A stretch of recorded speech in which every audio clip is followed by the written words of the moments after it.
Yo, ik heb de facecamera aanstaan, dat wist ik niet.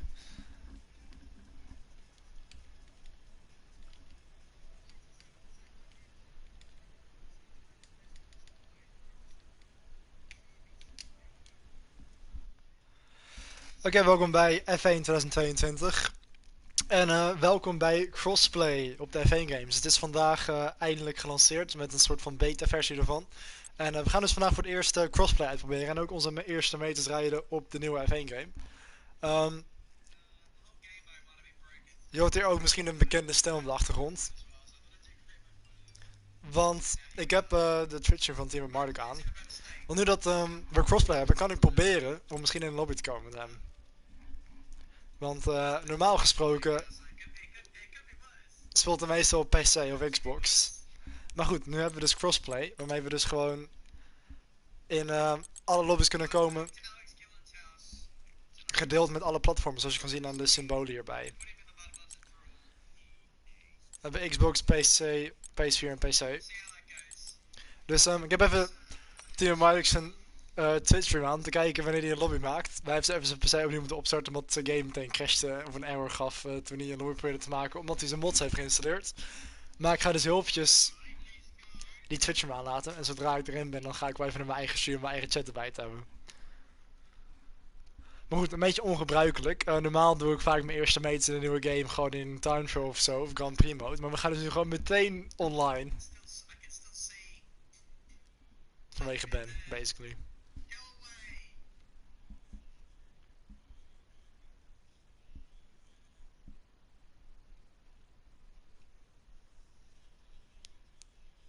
Maar ik zal er nog wel gewoon even een soort van first impressions livestream gaan doen om gewoon wat meer de rest van de game te doen en gewoon offline. Maar ja, omdat de timing nu een beetje zo is gelopen, gaan we gewoon onze eerste mates online rijden.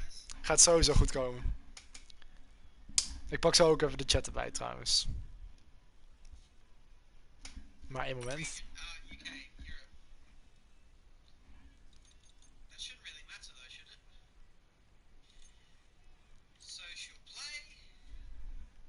Oh kijk, de stream loopt achter.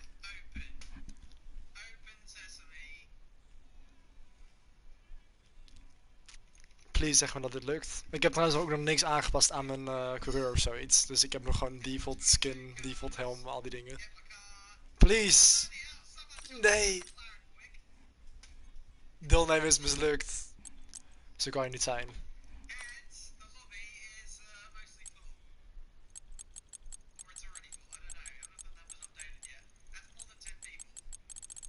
Oké, ik heb de boot gemist, omdat mijn game een error gaf. Oh, Tim Mark is helemaal in zijn eentje, dus waarschijnlijk is de error aan zijn kant.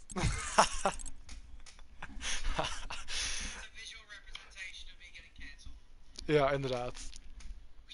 Volgens mij zat ik er even in, alleen is iedereen tegelijk eruit gekukt. Oké, dit moet ik echt goed timen.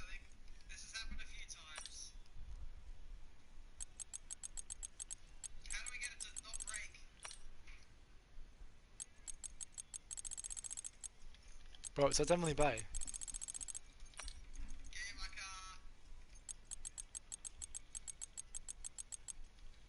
Hoe dan? Het is helemaal gebroken dit.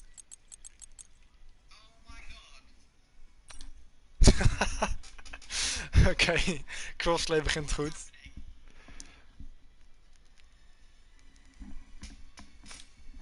Dat ligt in ieder geval niet aan mij.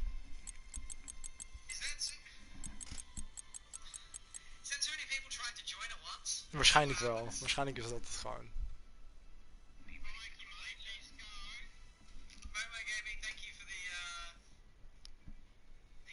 Ik pak zo meteen trouwens de chat erbij, hoor, heel veel geduld. We moeten even proberen dit goed te timen.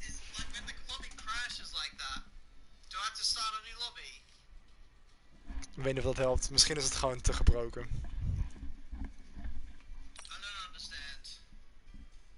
Het moet alleen echt snel zijn, want de stream loopt een beetje achter. Oh, nice, advertentie. Oh, wacht, ik ga weer heel veel naar mijn eigen chat. Als ik toch op een advertentie moet wachten.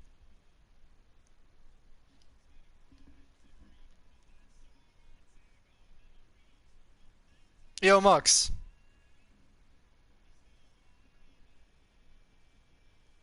Je hebt meerdere pagina's met sessies, oké. Oh ja, pagina naar rechts.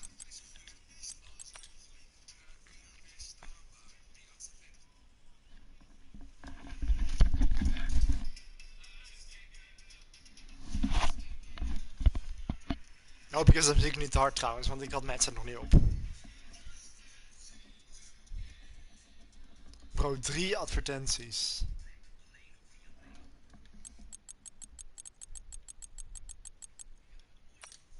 Nu kan ik niet zien hoe de advertentie of je een lobby aan het maken is of niet. Niet dat het uitmaakt, want het blijft toch steeds crashen, maar toch. Oh ja, hij heeft nu een lobby. Maar ik kan hem niet zien, nog steeds.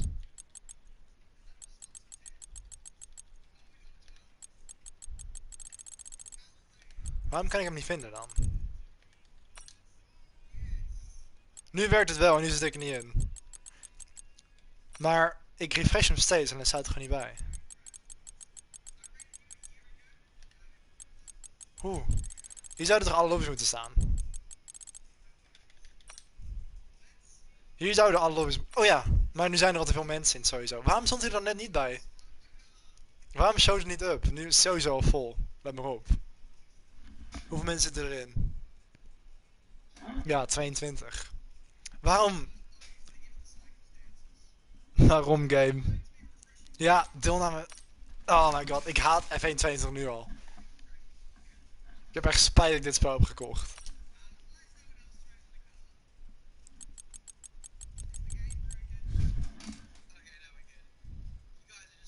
Oké, nu moet ik hopen dat iemand leeft dat ik erin kan komen. Maar kijk, nu staat het er weer niet bij. Waarom?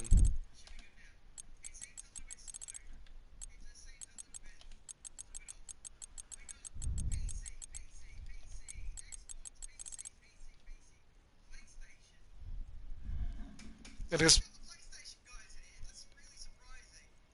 Blijkbaar is het op PS4... Oh ja, it's not showing up on PS. Oké, dus het ligt ook... Het ligt gewoon aan PS4. Dus er zijn alleen maar Xbox en PC mensen erin.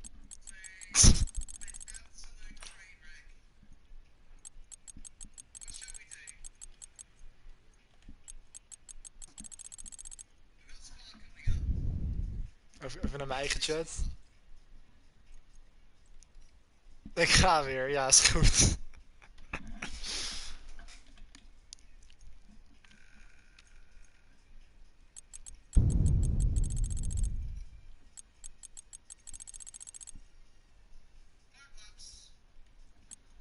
Oké, ik moet er... Ja, sowieso gaat niemand lieven.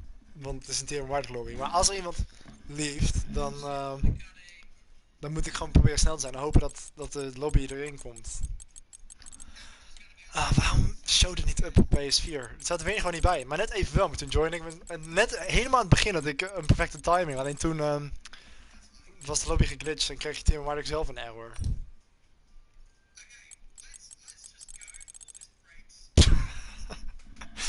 Let's go before it breaks. Ja, inderdaad. Oké, nou weet je wat? Oké, zij gaan nu eventjes een race doen. Ik ga wel, ze hebben nu toch 5 laps, dus we hebben nu een minuut of 10, 15. En weet je wat? Ik ga wel eventjes het verstandig doen en gewoon even mijn eerste rondes op deze game gewoon doen in Grand Prix mode of zoiets. Of in time trial, om gewoon even te wennen. Weet je wat, ik doe wel even dit, want ik ben net over alles heen geskipt. Dus ik begin wel even overnieuw.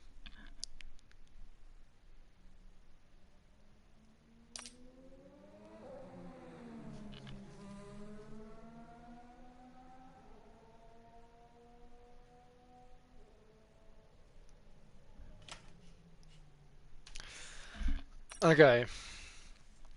Fanboy, je hebt je keer ineens af op FV 2021. Dat klopt, maar Sander heeft me overgehaald. En Nieke weer, wie weet, misschien komt hij ooit nog af. Hoezo is het teleurstellend? Jij wilde ook de FV 20 gekocht. Dus stiekem vind je het niet teleurstellend. Hallo en welkom in F1 Live, de nieuwe hub van F1 22. Neem een kijkje in het prestigieuze en aanlokkelijke leven van de Formule 1. Dit is je eigen gepersonaliseerde ruimte waar je het uiterlijk van je locatie kunt aanpassen, eerdere triomfen en hoogtepunten uit je carrière terug kunt zien, heel leuk. herhalingen kunt bekijken en je coureursavatar aan kunt passen. En waar je natuurlijk je fantastische verzameling supercars kunt bewonderen. Dit is je F1 Live. Van hieruit kun je de supercars in je collectie bekijken, de virtuele showroom bezoeken, de trofeeën in je prijzenkast bewonderen en racehoogtepunten terugkijken in het theater. Ja, dit is natuurlijk iets wat ze hebben toegevoegd aan F1 2022. En het is iets waar de meeste mensen niet zo heel erg jubelend over zijn. Want laten we eerlijk zijn, dit is niet iets waar we op zaten te wachten. En ik bedoel, ik vind het wel leuk. Ik waardeer het wel dat ze gewoon iets nieuws hebben geprobeerd en iets nieuws hebben toegevoegd. Maar het is een beetje een gimmick. En zoals je net al zag, de rest van de game is nog niet helemaal optimaal en werkend. Dus ik weet niet wat ik van moet vinden dat je nu dit soort dingen hebt. Want het is een beetje overbodig. Maar goed, aan de ene kant is het ook weer mooi dat ze er gewoon iets anders hebben dan voorgaande games. En het heeft natuurlijk ook te maken met de invloed van EA. En het allerbelangrijkst, in aanpassing kun je zowel je coureursavatar als je locatie aanpassen voor een compleet nieuw uiterlijk van je F1 Live. Je kunt coureurs die je ziet bezoeken in je F1 Live, maar ook je F1 22 vrienden door voor F1 Live bezoekers te kiezen. Vergeet ze geen like te geven als hun stijl je aanspreekt. F1 Live is je kans om een volledige eigen stijl te creëren. Daarover gesproken, het ziet er hier een beetje kaal uit. Laten we je eerst de supercar ontgrendelen. Het is alleen een beetje raar dat de officiële F1-game nu dit als hub heeft, zeg maar. De main menu is gewoon een soort van lobby met supercars. Terwijl het is de officiële Formule 1-game. En je kijkt naar supercars. Wederom, ik heb er niet per se iets tegen, maar het is gewoon een beetje vreemd. Dit zijn de beschikbare supercars. Gebruik je supercar tokens om het door jou gekozen model te ontgrendelen. Het kost telkens 1 supercar token om een auto te ontgrendelen. Om je verzameling op gang te helpen, hebben we je een token gegeven. Gebruik dit om je allereerste supercar te ontgrendelen. Oké, we kunnen dus onze eerste supercar ontgrendelen. We kunnen kiezen uit een Mercedes, een Aston Martin, een Ferrari, nog een Aston Martin, nog een Ferrari, een McLaren, of een andere McLaren, of een andere Mercedes. Welke kiezen we?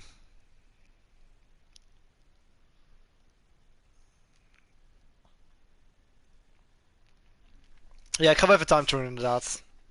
Yo Jordan.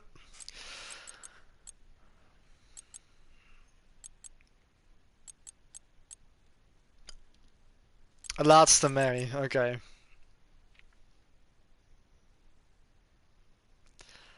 Dan nemen we deze. Mercedes AMG. Maar niet zo heel veel uit. Het uiterlijk van je coureursavatar Want op elk moment kunt aanpassen. Volgens mij is het niet zo heel erg moeilijk om de supercars te ontgrendelen. In F1 Live aanpassing. Wat is het eigenlijk? Ja, de F1 game inderdaad. Alleen je zou het niet zeggen als je zeg maar dit ziet. Dus ik snap je verwarring. Want dit lijkt niet erg op een F1 game. Dit lijkt meer op GTA 5 en dit lijkt meer op iets van een GT3 race game met de supercars. Anyway, ik wil net online gaan doen, maar online is nog gebroken, dus we gaan maar even thuis doen of zoiets. Kijk eerst even naar de instellingen. Ik heb trouwens wel de recente patch geïnstalleerd. Dus heb ik de nieuwe handling, want die is laatst aangepast. Waardoor er dus wat minder grip is, hoorde ik. En eigenlijk wat meer grip in de achterkant juist, maar minder voor. Ik weet niet of het geluid goed staat, maar voor de zekerheid doe ik het wel ietsje zachter. Om mee te beginnen. Nou, doen we 5, dat zal wel goed zijn. Besturing en force feedback. Ik laat wel alles gewoon even default, denk ik.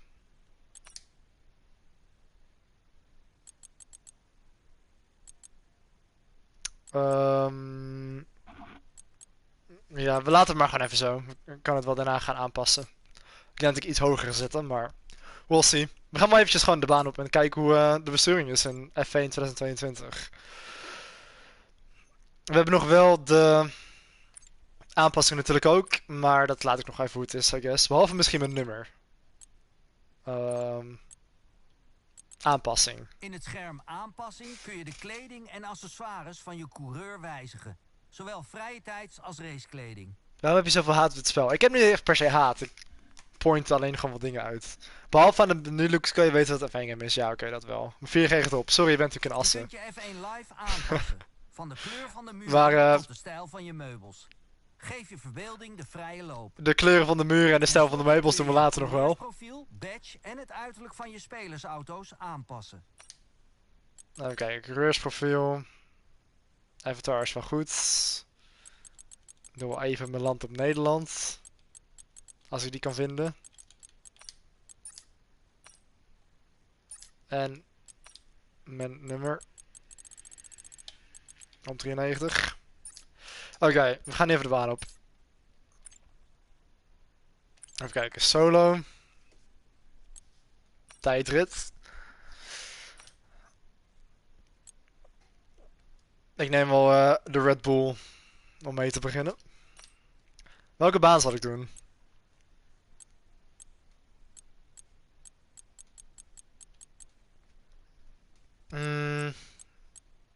Ik heb Miami nog nooit gereden. We hebben Portimao, die is toegevoegd laatst. Nee, Miami ga ik nog bewaren, want ik wil eerst even rijden op een baan die ik ken, zodat ik ook goed de besturing kan vergelijken.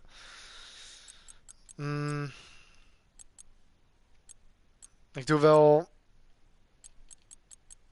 Ja, ik doe wel Spa, dat is wel een goeie inderdaad. Oh, sorry, Spanje, ik zag het te laat. Ja, Miami ga ik nog wel proberen. Ik ga het misschien wel straks in Grand Primo doen.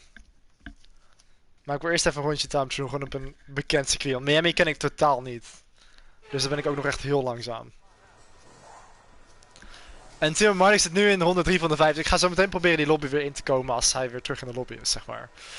Oké, dit is allemaal nog wel redelijk vergelijkbaar natuurlijk als F1 2021. De menus zijn wel wat mooier geworden, dat zeker. Ik zie ook soms dat de kleuren een beetje anders zijn. Hier is het donkerblauw. Dit vind ik echt zoveel mooier dan het witte scherm dat we vorig jaar hadden. Maar het is me opgevallen bij dat het soms ook bijvoorbeeld groen is of rood of gewoon grijs. Maar dit ziet er al echt veel mooier uit. En de sets zijn een beetje aangepast met ook een andere waarde voor de vleugels. Waardoor je wat meer precisie hebt erin. Maar ik laat alles wel gewoon default. Dus dan laten we de baan op gaan.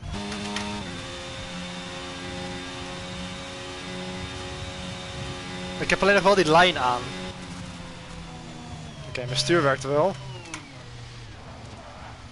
Alleen de rotatie nog helemaal verkeerd. Wacht even. Oké. Waar kan je die lijn eigenlijk uitzetten? Ik weet nog dat ik dit ook niet kon vinden op de vorige game.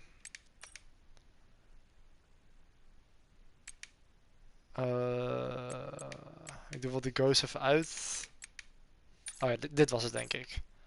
En ook met de camera even in cockpit. Oké, de hele lak wel eventjes aan. Oké, de Force ik vond het heel licht. Het geluid is wel anders. Oké. Eerste ronde. Ik heb dezelfde baan als Theo Mark op dit moment toevallig. Die curb daar links is weg trouwens, merk ik meteen. Ja, de Force staat heel licht. Ik ga sowieso die wieldemper hoger zetten. Of ik laat maar even zo... Als het is nu. Ja, veel onderstuur in de voorkant. Zelfs een time trial.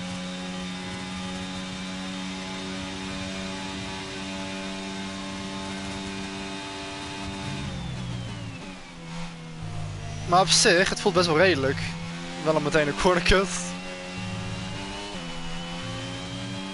Nou, het voelt best wel goed eigenlijk. Het geluid vind ik ook iets verbeterd.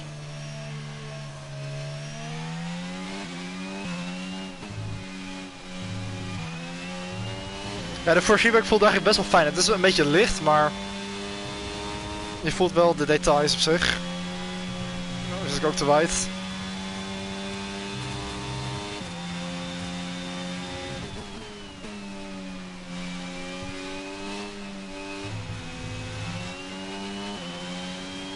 Ik ben eigenlijk positief verrast.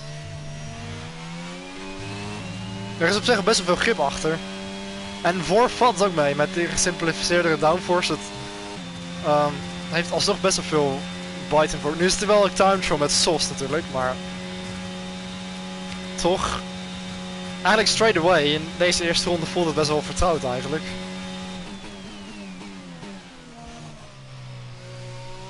Laten we even proberen een getimede ronde te doen nu. Oh, oké. Alleen de exit vanuit langzame bocht is lastig.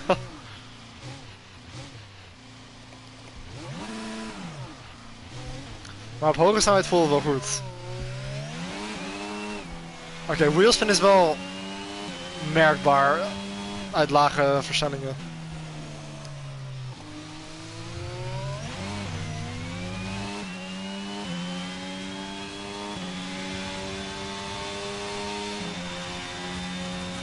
Kijk, kan dit vol gas? Ja, kan wel op zich.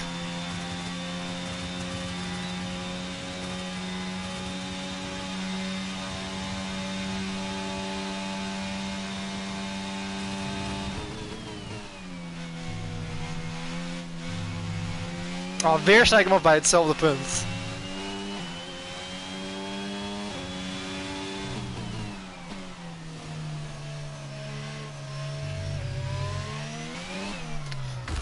Oké, dat is dus de wheelspin. Het kan wel heel erg abrupt wegbreken.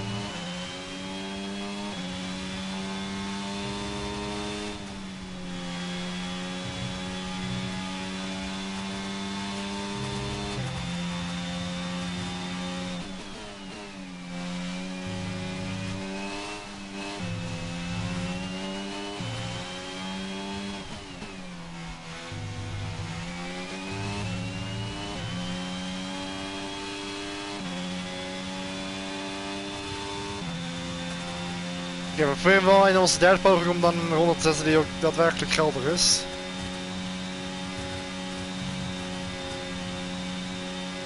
Ik moet wel een beetje opschieten, want Theo Mark is nu klaar met zijn sessie, dus ik ga proberen om in die lopen te komen, maar misschien heb ik nog tijd om deze ronde te doen.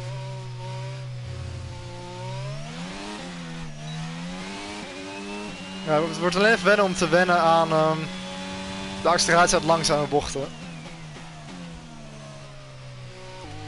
Zoals hier. Nou, dat was wel oké.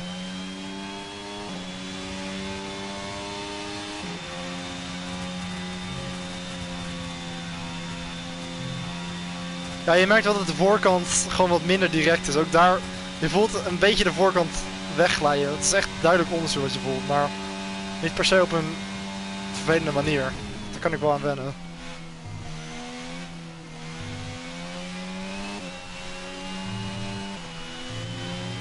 En op hoge snelheid is de grip achter best wel goed.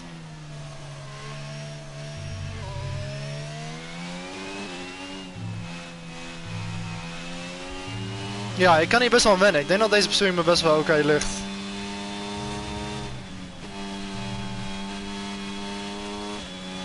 Nu is het wel natuurlijk met default setup en default setup voelt altijd wel stabiel ook. Het wordt waarschijnlijk wat moeilijker als we natuurlijk echt wat agressieve setups gaan gebruiken en echt gaan zoeken naar rondetijd, maar op zich voel ik me wel redelijk confident hiermee.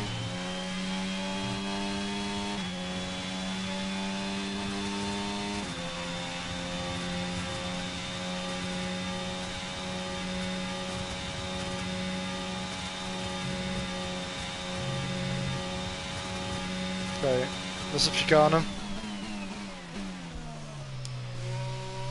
Dit vind ik de moeilijkste bocht eigenlijk. Oké, dat was oké. 45-4.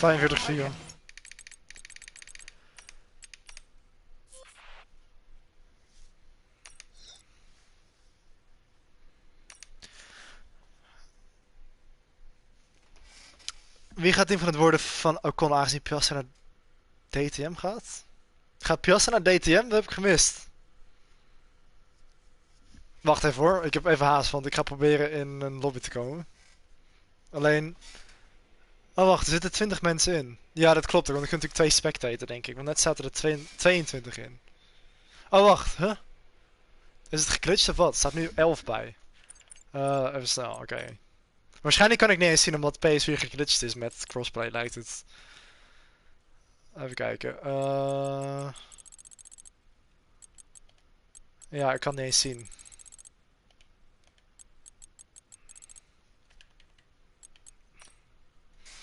Ja, de lobby die appeert gewoon niet voor mij. Dat zegt de rest dus ook. Want ik probeer in de lobby van Team Marder te komen, maar hij staat er gewoon niet tussen, want hij zit nu weer in de lobby. En er zitten ook maar 8 mensen in, dus ik zou erin moeten kunnen komen. Wacht even hoor.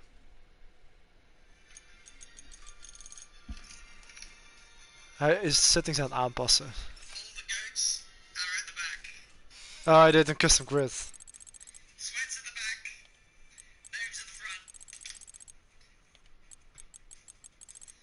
Ja, hij staat er gewoon niet tussen op mij. Ik zou gewoon kunnen joinen, er zitten maar 11 mensen in. 11 van de 20. Nou, nu is hij wel vol. Net waren er even een paar geliefd of zoiets. Of ik zag het verkeerd. Maar sowieso staat er niet bij. Je zou zeggen dat hij erbij zou moeten staan. Maar dat zegt dus iedereen in de chat. Dat het op PS4 lobby's niet appearen op de crossplay setting. Want als ik hem nou nu zou kunnen vinden, dan zou ik hem alsnog kunnen joinen, ook al is hij vol. En dan gewoon spectate en wachten tot iemand lief en hopen dat ik erin kom.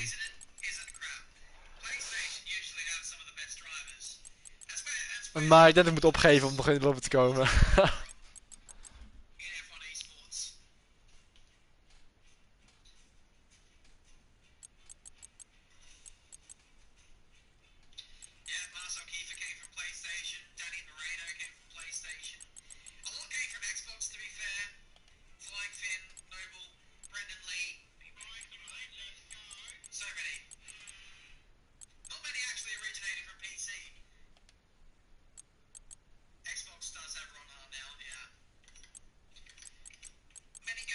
Maar waarom zit er bij sommigen geen naam bij, though?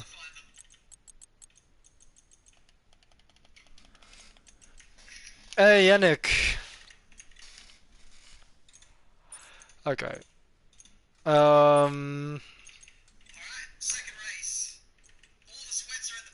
Wat we kunnen doen is even Grand Prix mode. En ik wil ook eigenlijk best wel graag Miami uitproberen. Zullen we dat gewoon gaan doen? Kijk, we hebben ook nog de stats waarschijnlijk. Nu staat nog alles op 0. Waar kan je je stats zien? Hier. Oh, wauw. Superlicentie. Oké, prijskast die blijft waarschijnlijk toch leeg. Kijk hier, stats. Alles nog op 0. Altijd fijn. Een verse start.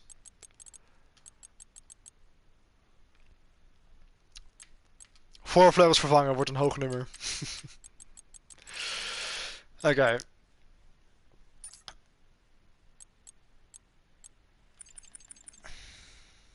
Oh, je wil antwoord op je vraag. Als het zo is dat Piastri naar DTM gaat, dan snap ik daar helemaal niks van. En wie de teamgenoot wordt van Ocon, geen idee. Misschien Daniel Ricciardo. Of zijn we een andere rookie, Felipe Drugovich of zo. Waarom kijk je niet eens de stream welke square zit? Ja, hij zit nu bij Canada, maar de hele lobby staat er niet tussen. Oké. Ja, we bekijken de aanpassingen en de career mode wel later. We hebben waarschijnlijk, ik denk dat we ook weer gewoon in career mode een koop kunnen doen met 3 spelers maximaal. Eigenlijk zou ik wel meer willen, maar daar heb ik waarschijnlijk toch geen tijd voor. Solo. We kunnen ook de supercars uitproberen. Daar ben ik ook wel benieuwd naar eigenlijk. Of zullen we gewoon F1 doen? Misschien bewaar ik de supercars wel tot in de career mode. Er zijn best wel veel dingen dit trouwens. We gaan wel gewoon even naar Miami. Ik wil die baan wel een keer proberen.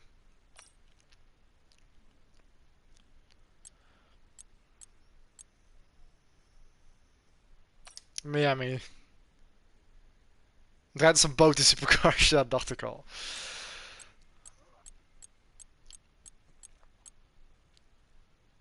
Misschien is het leuk om voor onze eerste race in F1 22 te rijden met de Aston Martin.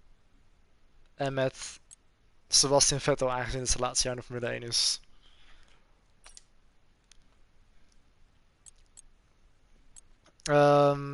Even kijken, weekendstructuur. Oh, je hebt er ook sprint weekends dit jaar. Ik doe wel een korte quali. En een korte race. Oké, AI moeilijkheid. Ik heb gehoord dat vooral na de patch de AI echt heel erg moeilijk is. En ook heb ik nog nooit eerder op Miami gereden, dus ik ben sowieso heel erg langzaam hier. Dus ik ga de AI niet heel erg hoog zetten voor mijn eerste race. Ik ga het waarschijnlijk lager zetten dan ik ooit heb gedaan, want ik heb het normaal altijd op iets boven de 100. Maar voor mijn eerste race begin ik wel op... wat zal ik doen? 75 of zo.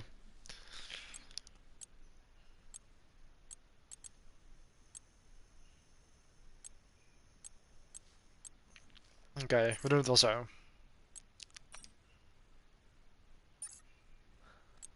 We doen het weer even op helder, want regen dat komt later nog wel. Oké. De muziek is wel echt EA-achtig. Ik vond de muziek van vorig jaar beter. Ik vind het een beetje te mainstream-achtig klinken.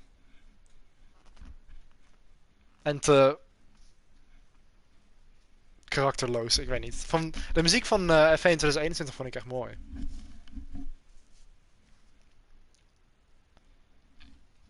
Dit is gewoon een beetje van dat standaard house-achtige muziek. Een mooie stadion. Stadium. En hier de iconische driekleur op de helm van Vettel. Ik zou het wel leuk vinden als hij iets wat anders gaat doen met die kleuren, met die strepen. Want die Duitse vlag is natuurlijk wel iconisch, maar als hij het bijvoorbeeld in tinten groen zou doen, zou het wel mooi passen bij de Aston Martin. Zoals hij vorig jaar had in tinten roze met die BWT-sponsoring. En ook zou het als symbool kunnen hebben dat het ook met iets groens te maken heeft. Aangezien ook natuurlijk pro natuur is en carbonloze brandstof zonder al te erg uitlaatgassen en die dingen. Hoe noem je dat? Biofuel. Carbon neutral.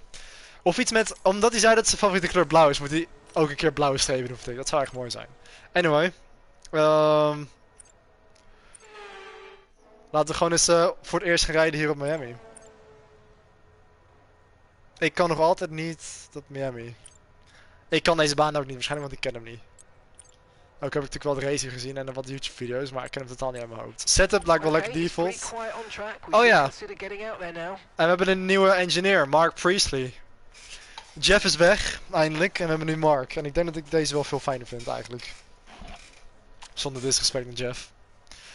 Dit is de vierde engineer die we hebben gehad in de Codemasters Games. We hadden in F1 2010 Rob, dat was nog steeds mijn favoriete. 11 2014 was Andy Knight. Toen vanaf 2015 Jeff en nu Mark. Oké, laten we gewoon even gaan rijden hier op dit Miami circuit. We doen wel een drive-out. Checks complete. Everyone be aware, we've got a car leaving the garage. Ja, we hebben dat neppe water inderdaad. Ja, dat fake water hier in Miami. Ja, het is een beetje gimmick, maar op zich, ik vond het wel een mooie Grand Prix dit.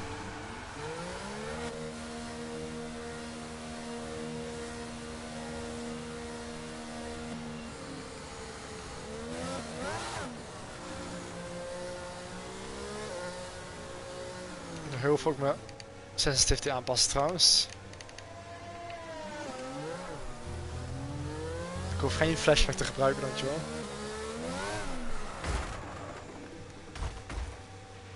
You've got damage to the rear wing. Recommend you box for repairs.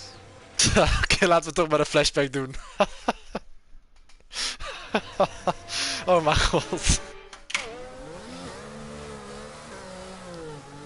Voor de duidelijkheid, ik ga ze niet gebruiken in career mode, maar wel voor dit, want ik ben nu nog te noob en dit is toch Grand Prix mode. I don't care. Ik weet niet hoe deze baan loopt, trouwens.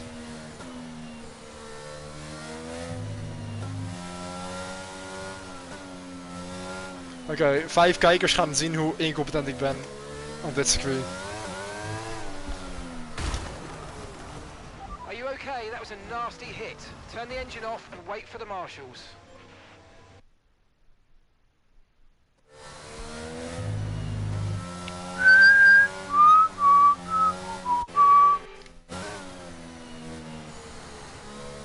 negeer dat. Oké. De Grand Prix auto's zijn iets moeilijker dan die Red Bull die ik net in timeshow had. Het ligt... Ja, ik geef gewoon naast de Martin een schuld. Het is gewoon een slechte auto. Oké, hier rechtdoor, dat kan ik nog wel. Ik krijg weer een hard rampunt zo te zien. Het is lang geleden sinds ik in een F1 game op de kaart heb moeten kijken waar ik heen ga. Wow, dat was echt heel raar hoe de auto daar wegleed. Ik had de AI echt lager dan 75 moeten zetten voor dit.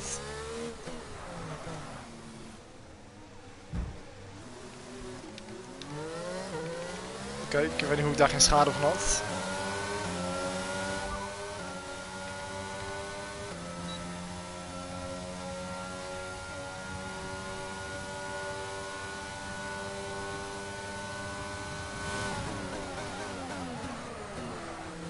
Ja, dit gaat lang duren om deze baan te leren. Meestal in het verleden heb ik ongeveer 15 à 20 rondes de tijd nodig voordat ik een baan uit mijn hoofd kan. En voordat ik zeg maar een redelijk tempo kan rijden. En ik zeg maar weet waar ik heen ga.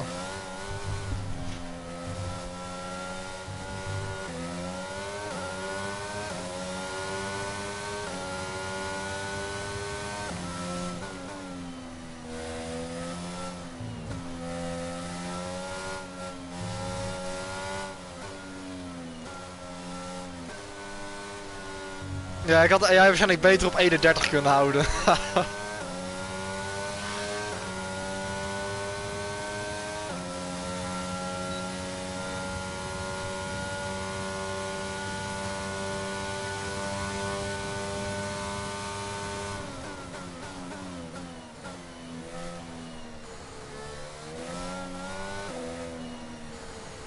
Het is echt een heel krap gedeelte dit. Dit is echt heel krap.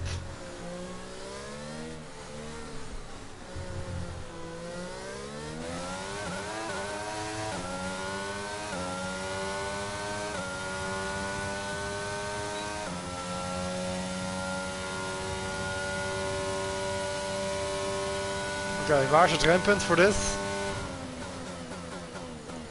Ja, dat is wel oké gegokt. Wow, je kan gewoon niet de achterkant opvangen. Of tenminste, waarschijnlijk kan het wel, maar... Ik probeerde daarop te anticiperen dat hij weg zou breken, alleen hij gaat in één keer zo abrupt weg. Want ik wist dat ik daar zou sliden, maar ik kon het gewoon niet catchen.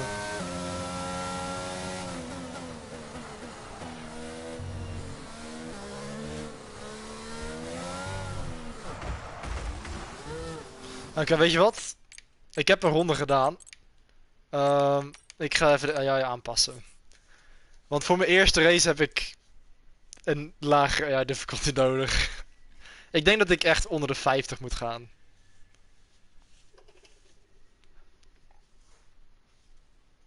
Voor het eerst in mijn leven. Dit is meer voor fietsers. Ja, inderdaad. Goed voor Passini. Ik weet niet wat je bedoelt.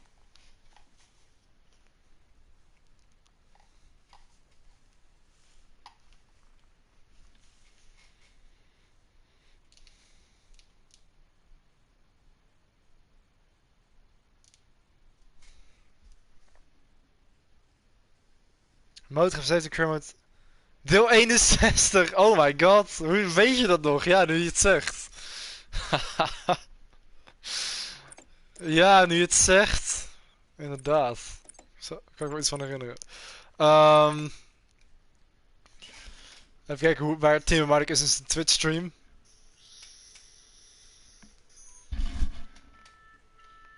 Hij is aan het afsluiten volgens mij. Oké, ik ga even Miami doen. Alleen, ik ga het met lage AI doen. Ik ga meteen in de race. Ik heb nu een rondje gedaan.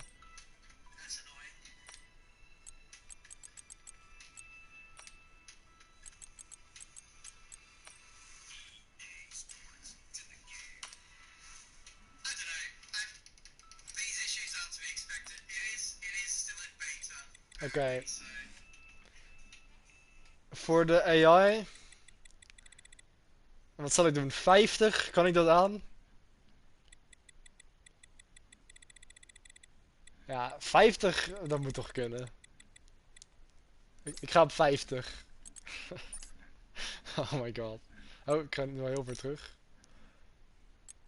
Weekendstructuur. We doen wel een one shot. Zo. Dan zien we het maar gewoon als een tweede run. Jij kan 50 wel aan. Nou, we zullen zien. Vroeger reed ik altijd op Ultimate AI 110 difficulty. Maar ja, dat waren andere tijden. En dat waren op circuits die ik kende. Dat scheelt op zich ook wel. Maar nee, ik denk dat ik voor Kermit ook niet voorbij de 100 ga dit jaar hoor. De AI is echt moeilijker geworden. En ik ben slechter geworden misschien.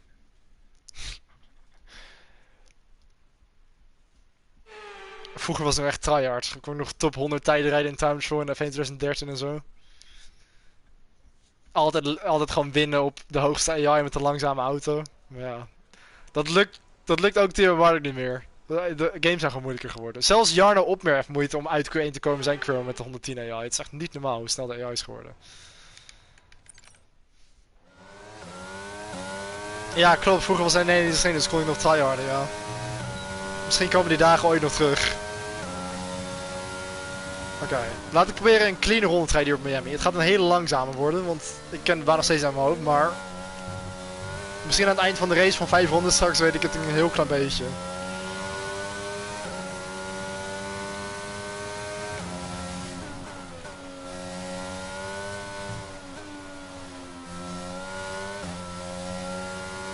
Oké, die ghost helpt wel trouwens, dan kan ik iets beter zien waar ik heen ga.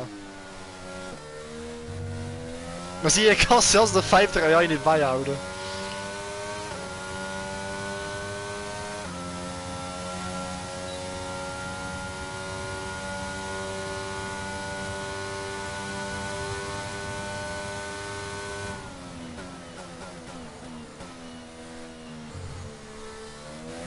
Oké, dit is het Mickey Mouse gedeelte.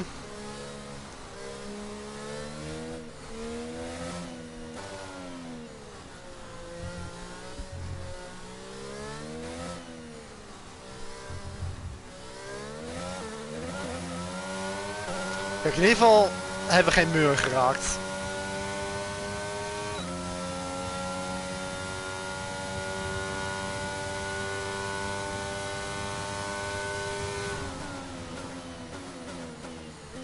Maar de 50% AI is duidelijk nog te moeilijk voor mij.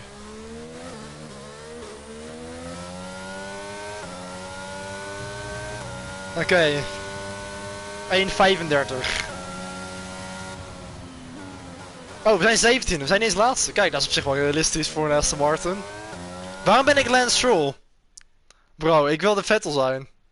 Ik zweer dat ik Vettel had gekozen. Oké, we zijn Lance Stroll. Sorry Vettel. Na de kwalificatie is het tijd om de top 3 door te nemen. Leclerc, Verstappen en Sergio Perez. Nu de kwalificaties zijn afgerond, staat de grid vast voor de grote race van morgen. Blijf bij ons, want dit wordt zonder twijfel een fantastische race. Oké, een 35-4 is mijn tweede ronde ooit op Miami. En de eerste ronde ooit zonder spin. Ik denk, wat zijn zeg maar goede time trial tijden hier? Ja, ik ben gestold inderdaad. Ik gok dat het nog wel een seconde of 7, 8 sneller kan. Oké. Nou, dat is misschien wel heel veel. Ik weet het eigenlijk niet. 35, wat is een goede tijd?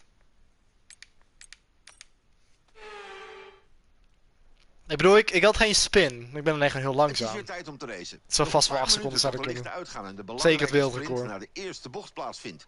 Oké, dat geloof ik wel. Laten we de grid van de spannende race van vandaag doornemen. Dat geloof ik ook wel. Bas van Damme komt weer bij me zitten in het commentaar. Grootste en drukste cruiseschiphaven ter dat je wereld. vandaag Ja. bij ons bent. Ja, echt fantastisch Bas. Oké, laten we maar gewoon gaan beginnen. Mijn debuut op Miami. Ja, ik weet hoe de clutch werkt. Oké.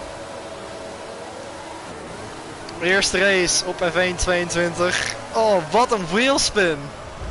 Holy shit, dat voelt echt als ijs. Oké, we liggen laatste.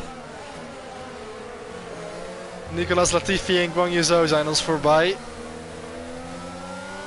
Misschien komt het door de koude banden, heb je? Ja, dat zal het wel zijn geweest. Ik heb gehoord dat koude banden echt veel kouder zijn dan voorheen. Dat het veel moeilijker is om ook in je outlap en zo grip en temperatuur te genereren. Oké, we winnen door hierbij zo.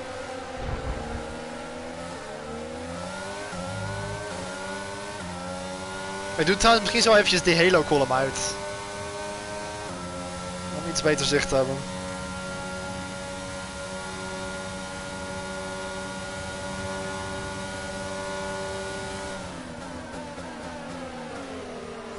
Het is wel iets makkelijker om nu te rijden met AI's, aangezien je nu natuurlijk wat meer in een groep zit en makkelijker een baan kan leren omdat je een andere volgt. En ook rijden ze niet zo snel omdat ze op 50 AI's staan, winnen door hier.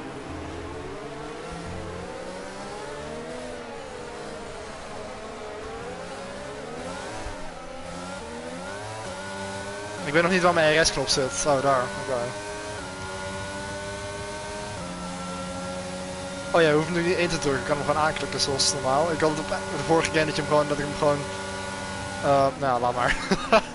Ik had zeg maar eerst dat ik hem ingedrukt moest houden. Alleen toen had ik het veranderd naar mijn dials, die scrollwieltjes. Waardoor ik gewoon 1 keer scroll voor aan en nog een keer scroll voor uit. Maar ik moet nog even gaan aanpassen in de settings en zo. Wat ik ook ga aanpassen in de settings is de camera. Dus sorry voor de onderbreking. Maar ik doe even deze uit. Deze ook wel op 5. En ook doe ik wel... Nou weet je, de controls... Ik doe het later wel, maar ik ga niet te veel tijd van jullie verspillen. En ook de force ga ik ook sowieso van, want het voelt nog heel licht. Ik heb liever iets meer gewicht in het stuur. Want dan voel je ook iets beter de achterkant wegglijden, zoals daar. Kijk, op zich, ik begin het te leren. In ieder geval kan ik nu dus, zit ik nu in het stadium waar ik de slides in ieder geval kan catchen en ik niet spin.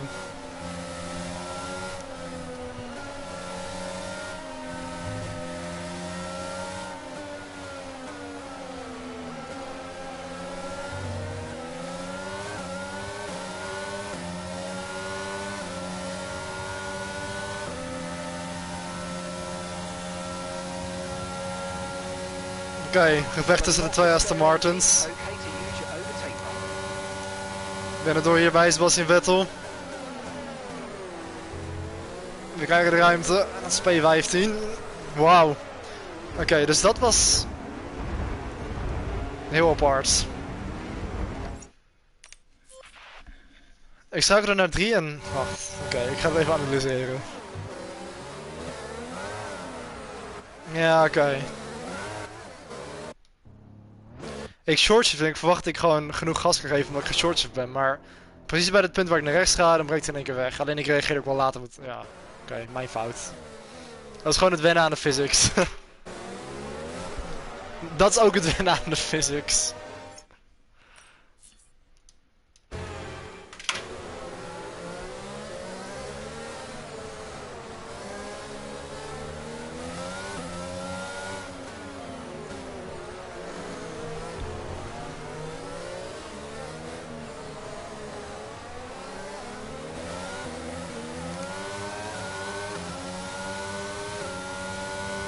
Oké. In ieder geval is de 50% wel redelijk goed gebalanceerd voor mij hier. Ik heb geen idee waar het rempunt is. Ik ga maar een beetje voet voor de zekerheid.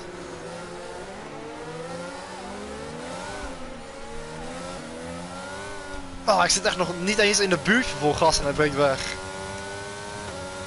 Ik heb niet mijn dinges, mijn trace. Waar zet je dat aan? Misschien in, ik denk in heads-up display settings of zo. Want ook net, die momenten net waar ik spinde, ik zat echt niet vol gas. Wacht, ik ga eens kijken of ik het aan kan doen. Even kijken, iets van... waar staat dat? Onscreen display. En hier, cockpitcamera weergave. Kampioenen maken er nog restricties van, zoals Verstappen, en dan wint hij nog. Inderdaad, dat is wel mooi. Ik heb toevallig die race gisteren pas gekeken. Ik heb het een beetje druk gehad de laatste dagen. Vandaar dat ik ook een week niet heb gestreamd. En ik had dus ook de race gemist. En ik heb letterlijk een week lang niet op Instagram en Twitter en al die dingen gekeken. En ik wist dus het resultaat ook gewoon nog niet. Tot gisteravond toen ik de race waarschijnlijk heb teruggekeken. Dat is waarschijnlijk het laatste wat ik ooit een F1 race nog heb teruggekeken. Maar het was wel een leuke race inderdaad. Wel ongelooflijk van Ferrari dat ze het weer hebben weggegooid op strategie, maar weet je, het verbaast me niet eens meer.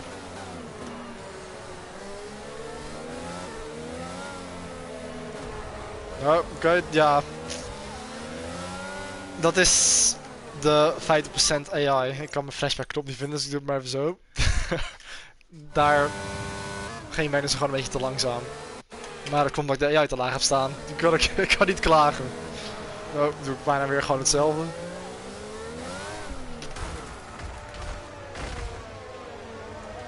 I swear, ik zat daar niet vol gas.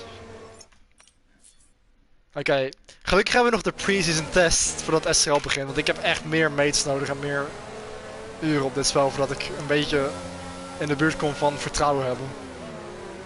Op zich was het vertrouwen best wel goed in Towns van net, maar met zo'n auto als dit is dat een stukje lastiger.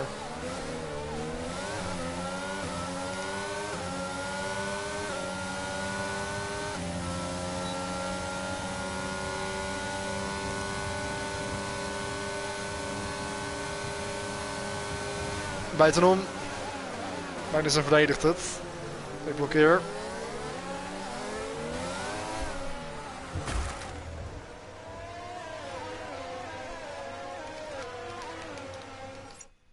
Oké. Oh, sorry daarvoor. Ik heb volgens mij geen knop om de flashback te openen, zeg maar. Ik probeer het al binnendoor deze keer. Zo, dat ging ook net goed. En zo verliest hij de plek weer. Kijk, ik probeer het een beetje op te zoeken nu om te voelen hoeveel gas ik kan geven. Daarom dat ik ook heel veel moment heb steeds, maar... Die keer kon ik er net wel catchen, maar het is wel echt moeilijk. De slides zijn best wel abrupt.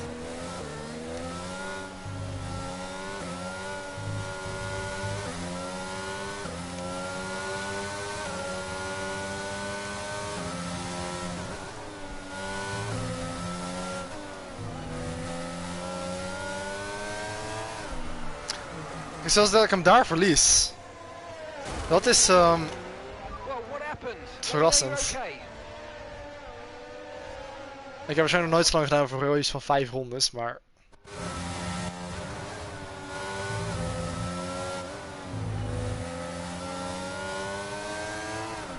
Ja, zie je, in één keer breekt hij weg. Dat is best wel abrupt. Je ziet in één keer de auto heel erg dwars gaan. Ah, dat is echt gewoon een learning curve dit.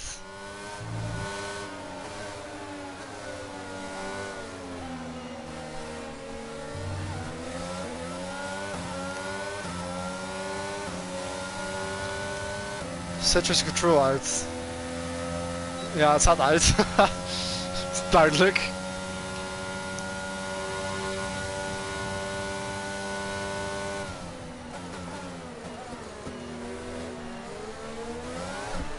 Zo, zie je? Oké, nee, we hebben het wel gehouden deze keer. Ik voel me echt zo noob. Ben ik ook. Vooral op deze baan, maar ook echt... Ik heb zoveel fouten gehad nu en zoveel flashbacks. Gelukkig telt Gran Turismo niet mee voor je stats. Anders zou het al vol staan met echt... Ja, ik weet niet hoeveel heb ik al gebruikt. Een stuk of 5, 6, 7, 8, ik weet niet eens.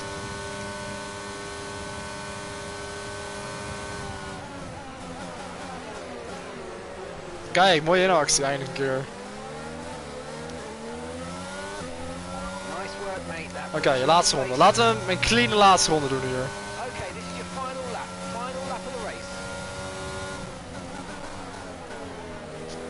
Ik heb nu, dit is mijn 7 op deze baan, ik moet het nu toch een beetje door hebben.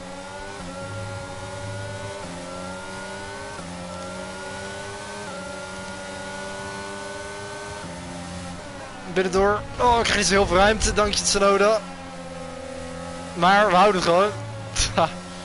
En er voorbij. Laten we kijken of we de andere AlphaTauri ook nog kunnen pakken. Ik ga deze stream waarschijnlijk gewoon hernoemen tot F1 22 First Impressions trouwens, want online is er niet van gekomen. Dus dit is de First Impressions stream. Maar het zou een beetje raar zijn om dat nog hierna te doen.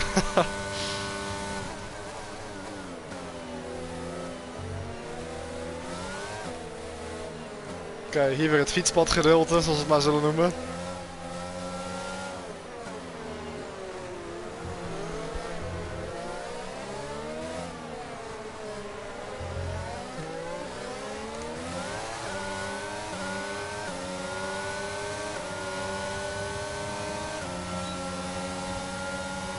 Maar die Alcantara loopt nog best wel hard. Mijn batterij is ook bijna leeg.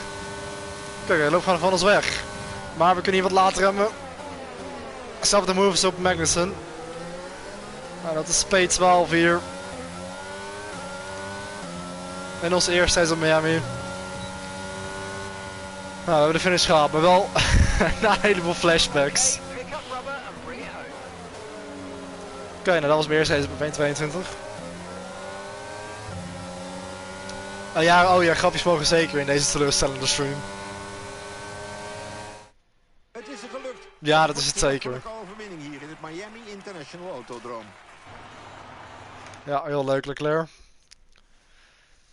Maar echt, heb je bijnaam? Een Daar komen sneaker. onze winnaars aan. Ah, yes. Een spannende race en een super prestatie van Ferrari. Iedereen kent de geschiedenis en het is dan ook geen verrassing dat fans van over de hele wereld ze graag weer bovenaan zien. Want dat is eigenlijk hoe die naam is ontstaan. Want op deze manier hadden op de lagere school vrienden van mij de bijnaam sneaker gegeven. Die heb ik niet zelf bedacht. Nou, het waren niet echt mijn vrienden die me zo noemden. Het waren meer zeg maar de... Ja, ik weet niet. Het waren gewoon random klasgenoten die me gewoon zo noemden. Wie zou jij als coureur van de dag kiezen? Lance Stroll heeft een indrukwekkende prestatie neergezet vandaag. Heel indrukwekkend. Vooral de flashbacks. Ja, heel trots. Snelste Honda ook nog. Heerlijk raceweekend. Iedereen bedankt. Ja, heel heerlijk. Alsjeblieft. Ja, op de basisschool het waren zeg maar een paar jongens. Niet echt van mijn vriendengroep, maar gewoon klasgenoten. Een beetje wat meer de populaire-achtige groep. Die ik op zich wel mocht, maar gewoon niet echt mee omging. Die me altijd sneaker noemde. Geen idee waarom. Ik weet niet of het refereerde naar het schoenenmerk of zo. Maar ik heb het gewoon geëmbraced als bijnaam. En uiteindelijk had ik een naam nodig voor mijn PSN-account toen ik in 2010 of 2011 zo een PS3 kreeg. En ik heb toen dat zo ingevuld met sneaker als EA, als 1.3, weet je wel. En dat heb ik gewoon sindsdien altijd gebruikt. Dus ja, zo is mijn naam ontstaan. Volgens mij omdat ik met EA was al in gebruik of zo. Ik dacht, we maken wel gewoon nummers van. En ik heb toen ook toevallig een keer een YouTube kanaal aangemaakt. Een paar jaar later dat ook zo genoemd. En nooit veranderd. Dus ja, je zou wel sneaker kunnen zien als een bijnaam. Want soms, bijvoorbeeld mijn oom noemt me ook, die noemt me vaak Sneak. Ik denk daardoor. Ik weet niet eens of hij weet van mijn YouTube kanaal, maar hij noemt me gewoon vaak zo. En ook vinden sommige mensen ook wel eens van toen ik een Race Stars reed. Toen had de commentator het ook wel eens over dat ik mijn naam de eer aan deed als ik zeg maar bijvoorbeeld vooraan wegreed en wegsneakte van de rest. En zelfs in real life. Volgens mij vinden mensen mij wel eens een soort van creepy / sneaky. Dus gebruiken mensen het nog steeds als bijnaam. En is het ook wel leuk toeval dat mijn naam erin zit, zeg maar. Als sneaker. Ik denk dat het daar vandaan kwam. Back in the day op de basisschool. Omdat het toevallig hetzelfde klinkt als het schoenenmerk sneaker. Ik weet niet. Ik zou het ze moeten vragen als ze het toch weten. Maar je zou dat kunnen zien als een bijnaam. En verder niet echt, denk ik. Hi Sandro. Wanna join the party? Sure. By the way, the title of the stream is misleading. This is basically my first impression stream, but I tried to join Tim Marty's lobby to test out the crossplay multiplayer. And I actually found his lobby, but I kept getting an error. And apparently PS4 is broken on the crossplay, so yeah. What isn't broken on this game? So glad I bought it. I think it's a decent game, and you basically made me buy it earlier than I was expecting. But I don't mind, I think it's a decent game. I'm not sure about the music, by the way. It sounds a bit mainstream, standard-ish. I prefer the music on last game, but it's fine.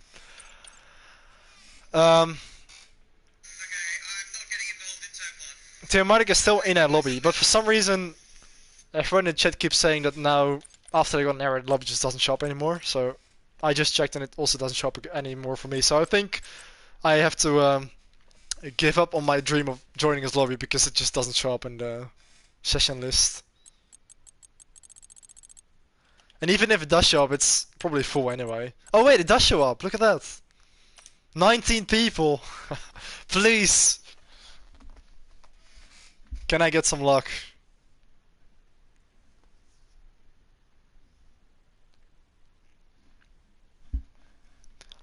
Please tell me I'm not gonna get an error. It's probably gonna... Yeah, of course! Of course I don't have any luck. At least it shows up again. Now it probably won't anymore. Yeah, look, it has disappeared again. That was my only chance.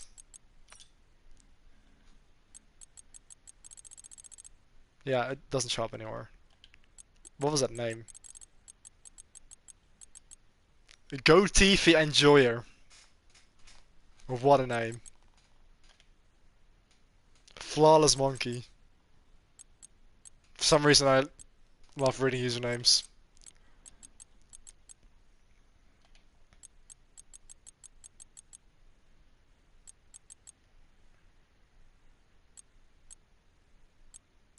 How is it that some lobbies don't have a name?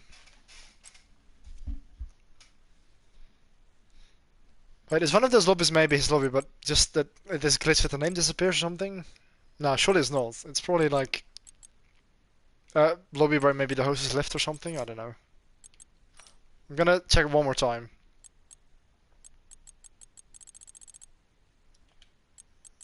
Yeah, it doesn't show up. It looks like after you get the error, it doesn't show up anymore. I'll join your party.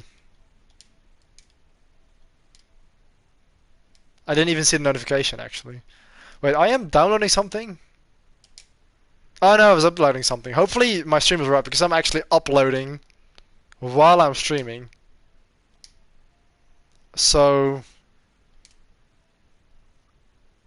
I'm just gonna cancel the upload just in case my stream crashes or becomes like 144p.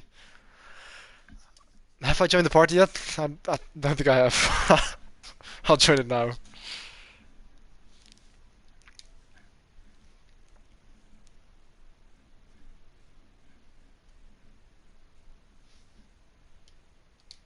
Yo, Sandro.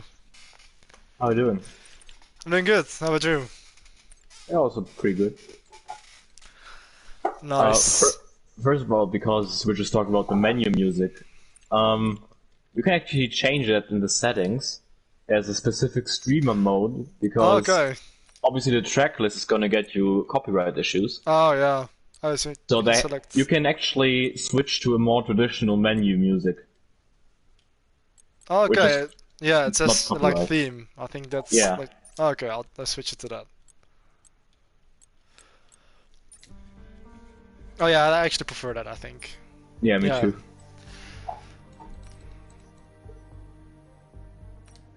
So, I've been a bit occupied the last week. So that's also why I hadn't replied yet to your messages, but I actually... thought you were on a trip or something. Yeah, but I wasn't on a trip really, but I was just either working or with family. And I actually, that's also why I haven't been streaming for a week. And also, I was working on Sunday during F1, and I literally only watched the race back yesterday evening. Oh, so I actually didn't know the result yet, so I hadn't looked on like Instagram and Twitter for a long time. Now that's impressive. Yeah, I know, right? You didn't get spoiled. So that's probably the latest I've ever watched an F1 race. Yeah, like a week later. Yeah, this week I finally gave in and bought F1 TV Pro, so I can watch all the old races. Obviously, nice. Obviously I can't stream anything because of Sky Germany, but I can watch the old races. And I started watching the entire 2008 season again. Oh, nice. I actually also have F1 TV, so I might actually do the same. Yeah, it's such a throwback. You saw the clip I posted on Twitter, right? When they were talking about track limits. I couldn't believe when you said that. I was like, oh my god, if he wouldn't know. Yeah, maybe we can watch a few races together if we like both have time at the same time. Yeah, maybe, yeah. Because I used to do that. Yeah, I used to do it with a friend of mine. I think you might know him. He's called Ward, and we usually sometimes watch back old races on MotoGP Video Pass. So we've gone through like 2010, 2011, 2012. We're now in 2014, like always watching all three classes. So yeah, that's actually quite enjoyable to like watch back all races seasons. So I might do the same with F1, although the races are a bit longer, but still, Yeah, especially for me, everything like below 2010 is actually not very clear for me. Like I haven't really watched a lot of races from before that time, like before I started watching F1. It's been quite a while, so since that these races happen in real life. So yeah, like for me, I know what happened in those races, most of the things, but it's kind of nice to refresh them and go like, ah, yeah, right, that happened. I remember now. And even like seeing the old drivers and stuff, because everything from past races is familiar to me if it's on YouTube. Like I've seen lots of things like highlights or like historical moments or something on their F1 channel, but I haven't actually watched like full races from back then. Yeah, I like started midway through because I wanted to see the Italian Grand Prix, because obviously Fanatec was win. Yeah. So I'm now gonna start, I think, this evening with the Australian Grand Prix, which I remember was being an absolutely crazy race. So. Yeah, I actually don't know that race, I think. I mean, I know Monza, of course, but it was madness. Okay.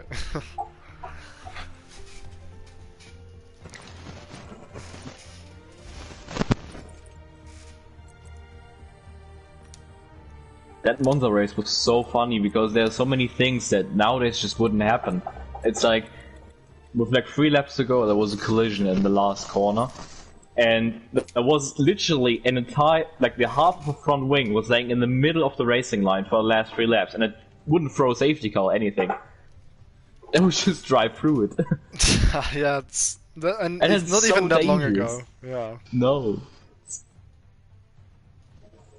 And Martin Brundle started speaking absolute facts about safety car restarts in the wet, because he went like, yeah, they tried it yesterday in the GP2 race when it was wet with the safety car start, and obviously the run to turn 1 is much longer on a safety car restart than on a traditional start, so speeds are going to be much higher, much more spray as well, so it's actually a lot more dangerous to do this, but hey.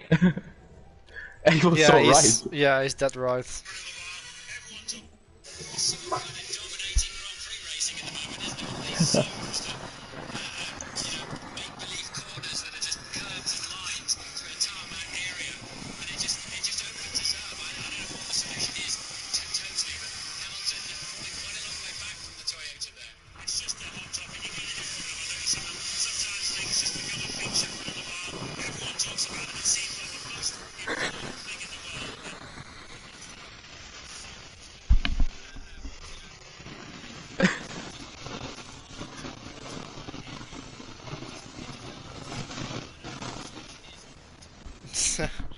Yeah, it's kind of interesting to look back at that. And a few months later, nobody remembers it. Yeah, right? 14 years later, still a hot topic. Yeah. Because I know, because the race before that was the first time that track limit thing really came up. It was like a massive thing back then. Yeah. Because it was like in the middle of the championship fight as well, so.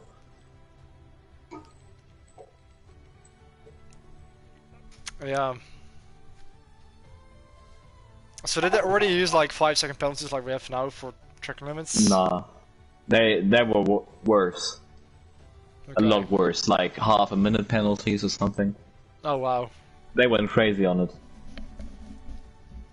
And the thing is, they didn't apply it a whole lot. It was just like big moments where they used it. Okay, yeah. And then, I mean, everybody started behaving after that, especially in the Monza race, for example. Everybody, like, listened to the rules. And it was more of like, more severe, like, corner cutting, like missing a chicane, for example. Yeah, okay. Yeah. Like, if you run a little wide, extending the track limit, nobody, like, really cared about that. It was just like, missing a chicane and then having to give up the position. But so if track limits wasn't really a thing yet, didn't a lot of drivers like abuse it to extend or cut a bit because they didn't penalize you anyway? They couldn't really abuse them that much because there wasn't a whole lot to abuse. Yeah, because obviously you had those bigger curbs, you had AstroTurf that had no grip, and on top of that was grass mostly. That's actually the best solution, apart from like runoff and tarmac and everything like that. Yeah, absolutely, I agree. I mean, like instead of favorite example in that season, for example, is Timo Glock at Hockenheim, who, track extended going through the final corner at Hockenheim. Nowadays, you would probably just get the lap deleted. Yeah, he got onto the AstroTurf, which was dusty, and yeah, he spun the wall and was out of the race. Yeah, that's the difference. Yeah.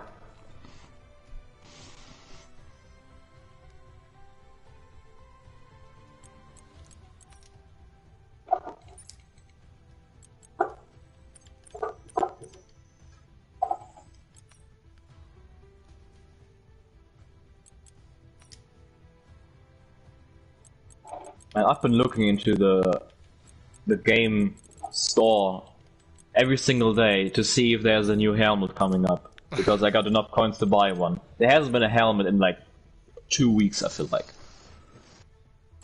Well, yeah, and probably there have been new furniture stuff. Yeah. I mean, I think I've done a pretty good job with my current helmet, because obviously the selection is quite limited. Yeah, but it's still not like ideal. I haven't actually looked at the helmet yet. Yeah. And I've got 0 bitcoins as well. Bitcoins? Oh, bitcoins, yeah. I was like, bitcoins?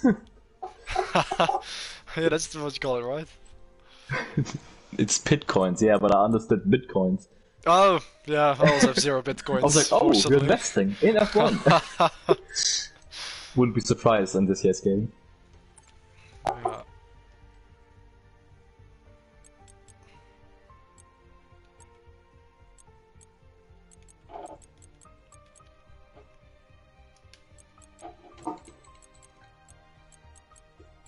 So do you have like one of the default helmets or one that you bought through the podium pass?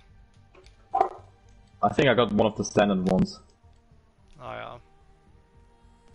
I do quite like one of the ones in the podium pass. It's got like overlay, something like that. Yeah, there's one really nice in there, but it's from the VIP one. Yeah, it's a VIP one, yeah. Yeah. Oh, and Dimensional's also quite nice.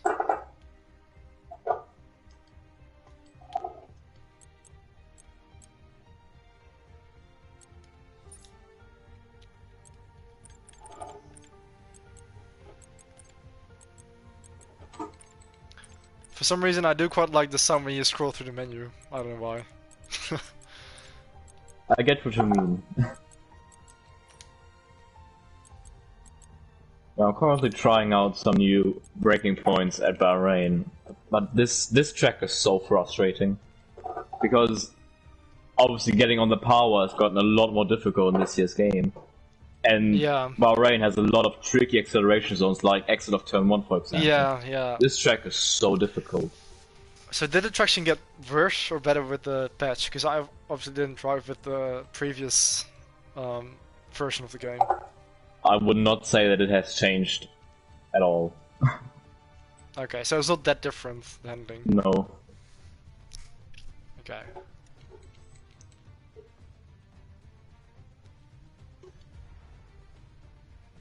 But yeah, I just did like time trial in Spa, and that felt fine actually with like the time trial car on softs with default setup. Yeah. So like within like 2 or 3 laps I was able to be quite confident.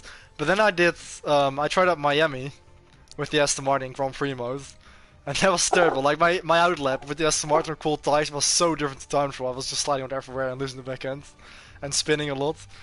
And also in the race, I had to use 50% AI, also because I didn't know the track, so I was just very slow. Yeah. And I had to I used like 5 flashbacks because I just kept having spins. And at some point I'll have to catch him, but in the first couple laps, Becca just kept kicking out very aggressively. And what's your first impression of Miami? It's a pretty alright track. Of course, it has a really slow section, like before the back straight. Yeah. Which is very tight, but I think I quite like it. It's not my favorite track, but it's alright. But I'm just still very slow at it. Yeah, I have to say, we've got it a lot of times when we did open lobbies. And as you get more used to the track, it's actually extremely satisfying if you get it right. Especially, I have to say, especially that really tight section. Okay, you can get through there with like only minimal steering changes, and like no corrections. Basically, you can actually carry quite a lot more speed through there than you think you could. So okay, yeah. I look forward to actually driving there properly, and also the SRL race when we get there. yeah, I think it could produce some good racing. Yeah, maybe we could. I'm also glad that Portimao is added as well. Yeah, they added Portimao to the play. Yeah, it's actually really difficult to save ERS at Miami, we found out. Like, you don't gain a whole lot of ERS back on the braking, for whatever reason. Yeah, and the whole regen process, that's what I wanted to say. The whole regen process is a lot slower at Miami for some reason, so that's that's quite difficult as well, trying to manage that in the race. Yeah, I noticed I just ran out of ERS like after 5 laps. Yeah.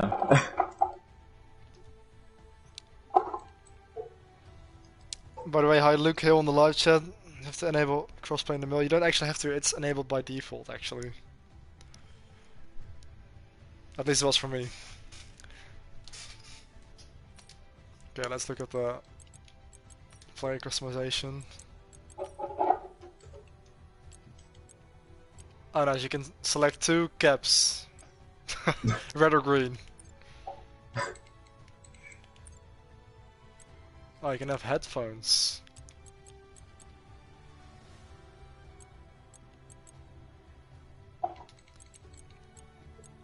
I think it's a war crime that there's no Nike in the game. Ruin it for me. Yeah.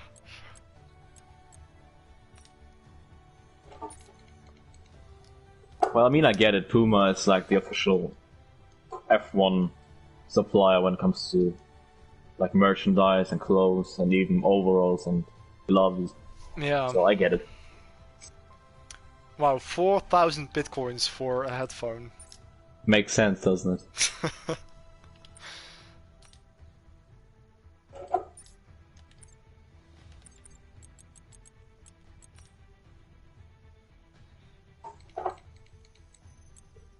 Yeah, it's really weird to me that you can buy clothes. It's like, I kinda like that they've like added something new, but it just feels a bit weird.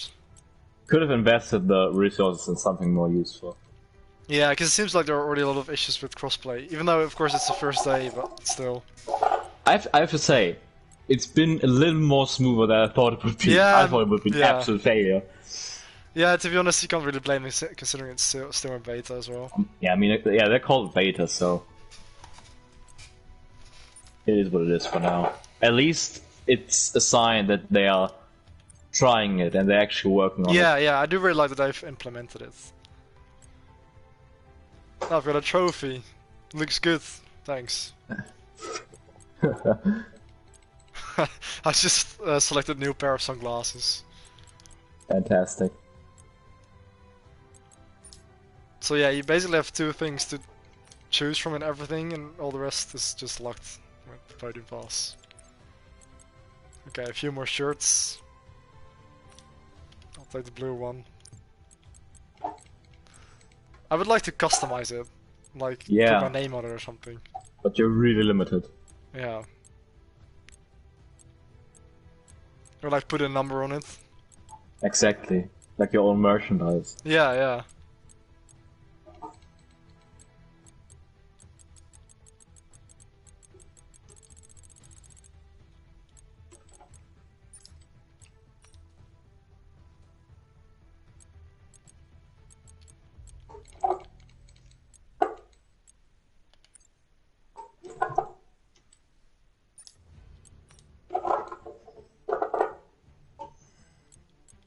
Oh, come on. Oh, nice 360. Wow, that was perfect. I only lost like 1.5 seconds. Are you doing online upload or something, or? No, I'm just doing time trial. Ah, time trial,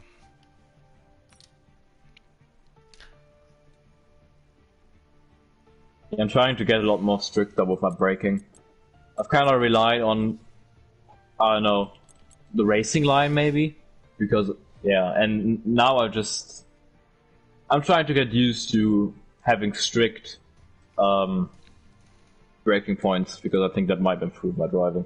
Even though I always thought I was quite good on the braking, even with not having a specific braking point for some reason. But yeah, I think this might improve my driving, so that's what I'm currently getting used to. Okay, yeah.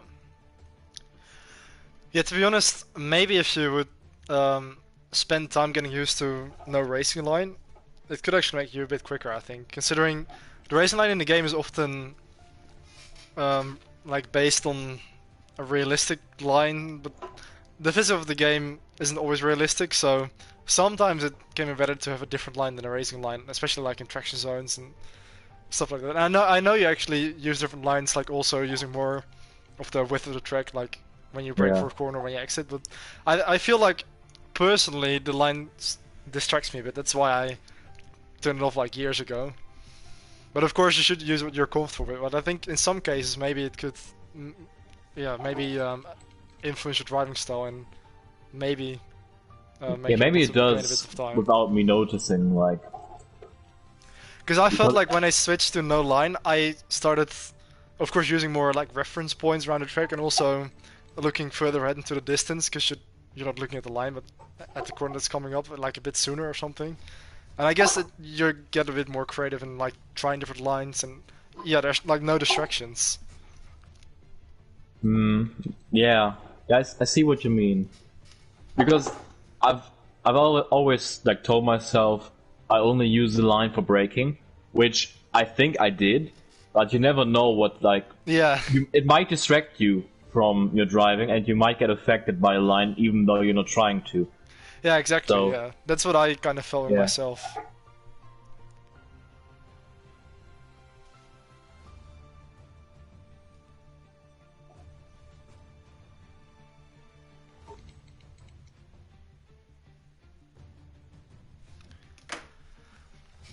It's quite cool that in time trial you can now create your own racing line.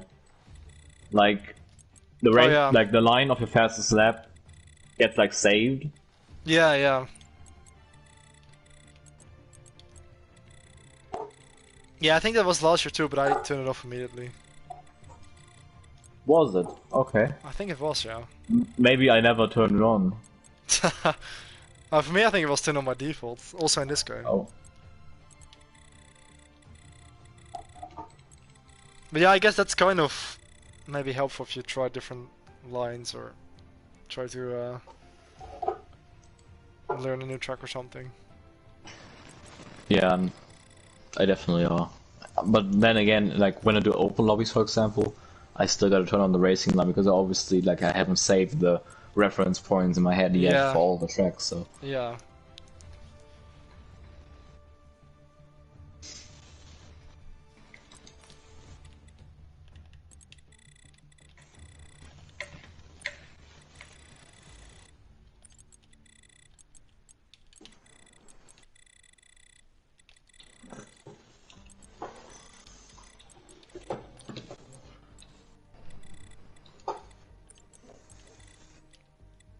I don't know if you saw it in the group, but me, Lucas, and Christian are going testing tomorrow. Oh yeah, I haven't actually. I saw a few messages, but I didn't read it yet. Yeah, we booked 3 sessions for tomorrow afternoon, so. Oh, that's nice. Try it out. Lucas has been there 3 times this week. I don't know what he's doing. Okay, so that's a competitive team then. Apparently, I mean. It's really far away, especially from him. So it's like a 2-hour drive from where he lives, and he's been there 3 times this week. Wow, that's dedication. I guess so, yeah. And he's improved. Like when he started, I think he started Sunday, and since Sunday he's improved by 3 seconds. Wow. Yeah. So.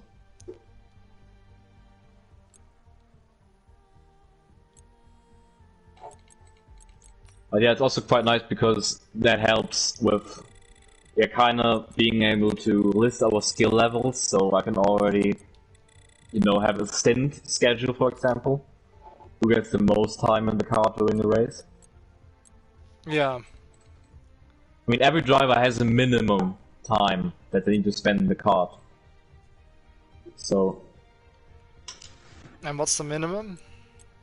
That's a good question. I think it was.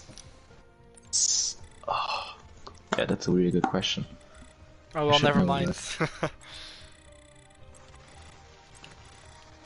Wait, I actually have to look that up. Okay.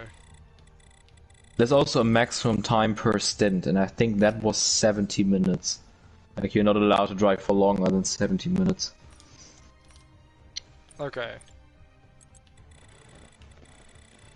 Yeah, I'm not sure how physical it is, but with the carts in Amsterdam, I get actually a bit tired, like already after like 15 minutes. Yeah, and I think it will be challenging for... So the maximum is 70 minutes? Or... You found it quicker than I did. Oh no, yeah, I think the maximum of a stint is 70 minutes, but it doesn't mean that we're doing 70 minutes. Yeah, because that's a really long time for one stint. Yeah, because you also have to match a number of driver swaps. Yeah. Because obviously we need to swap the cart as well, so because obviously the fuel is not going to last all 6 hours. Yeah. So... It's written so small. How do they refuel actually? Is it like just like normal fuel, or do they use gas? They use gas. So do they like switch the tanks out, or do they actually refuel it? No, they swap the carts basically. Oh, they swap the carts. Okay. Yeah, they always swap. They got 40 carts, and basically you go into the pits, and then your other driver, like, you swap. And you can help the guy. It's like real life, basically. The guy that gets out of the cart can help the other guy get into the other cart on the next side that was filled up. Oh, and then, you know, the workers at the karting track fill up the cart again, and then it's available for the next one coming in, basically. Okay. Okay, yeah, exactly. We need a minimum of 7 driver swaps, so which basically means you're stupid if you do 8 or 9, for example. Yeah. Because that's like a lot of time lost, so we should do 7. I think most of the team's gonna do 7. And then, yeah, minimum driving time is 30 minutes. Okay. And, yeah, maximum per stint. Maximum per stint is 70 minutes. And a maximum for a driver on their own, like, totally, is 2.5 hours. Wow, okay. So, like, we can't just put in the fastest driver and have him drive for like 5 hours. Yeah.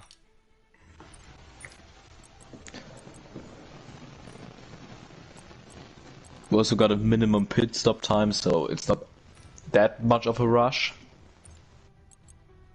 And you get like a green light and stuff, and yeah, it's actually, it's quite well managed and officiated, I'd say. Okay, yeah. It's also nice they do a drivers meeting before, and only like the team bosses are supposed to go there. So it kind of feels like it was obviously I need to go there and the other 19 team bosses. And it's like half an hour of discussion basically about rules and stuff. So it kind of feels like, you know, before an F1 weekend. Exactly. When they meet with the stewards. Yeah. Yeah, that's actually pretty cool. Yeah. Actually really interested what the atmosphere is going to be like there, like arguing about some things. That's actually cool.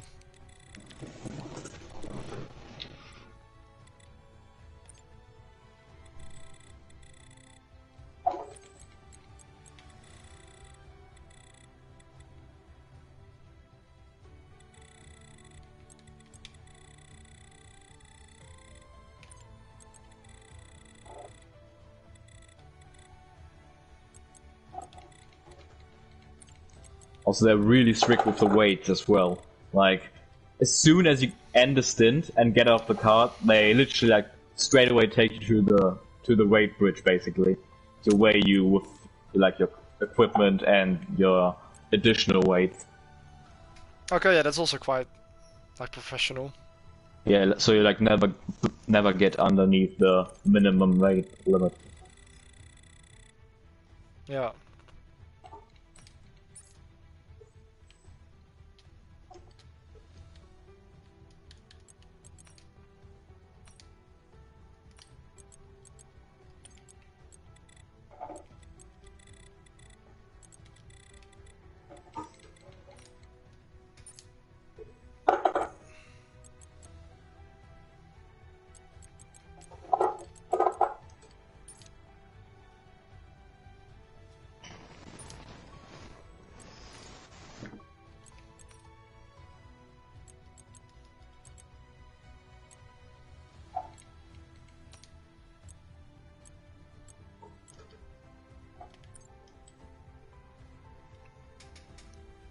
Another trophy, feel at home.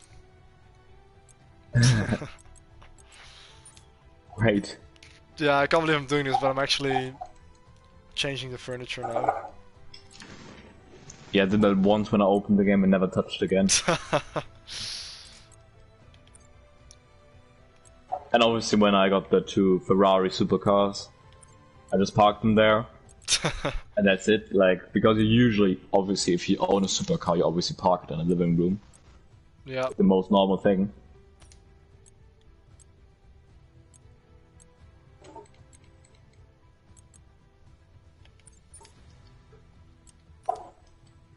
We actually have a customer that is insured at where I work, and he has this motorbike parked in his living room.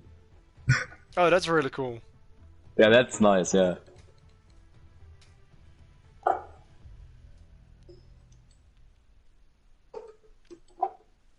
I mean, if I had space, I could see myself doing that as well. Yeah, because obviously that's the safest place for it to be. Yeah, I mean, and if you've got a decent motorbike, it's also nice to look at, I guess. True, yeah. That's the best decoration possible. Yeah, exactly.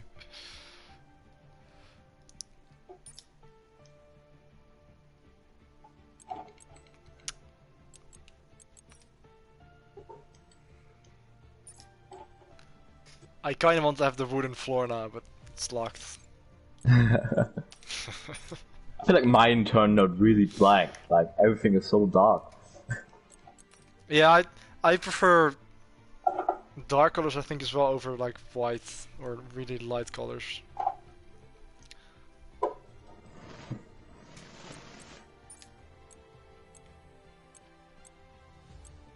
And especially warm colors, like for an interior. Obviously, in the house you live in, Yeah. it would be weird if you wouldn't like wood. Considering the entire house is made out of wood. Exactly. Yeah, Wouldn't feel true. too comfortable if you don't like wood. Yeah.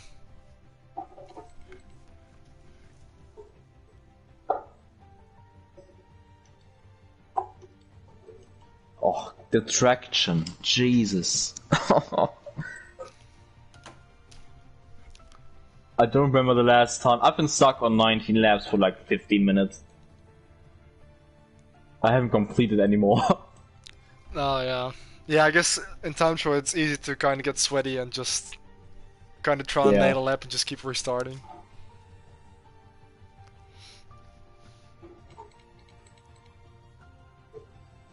Too early. Oh. But yeah, the downside of living in a wooden house is that it requires a lot of maintenance. And also, we sometimes have like wood worms who like eat the wood, kind of, so they literally kind of eat your house. So you have to get rid of them. And also, you have to be a little bit careful with fire and stuff like that, considering if something catches fire, you kind of have to imagine. But imagine apart from your that, house must be really expensive on insurance. yeah, I don't even know actually how much it is. Yeah, you probably shouldn't know because that's quite boring. Yeah, and also we have to like paint it every couple of years, like the entire house from the outside. Yeah. And sometimes my grandfather used to do it, but yeah, of course, I think 1 or 2 years ago we recently did it and had to hire someone to paint everything, and it's also hella expensive. Yeah, of course. I mean, it's quite a large house, so. Yeah.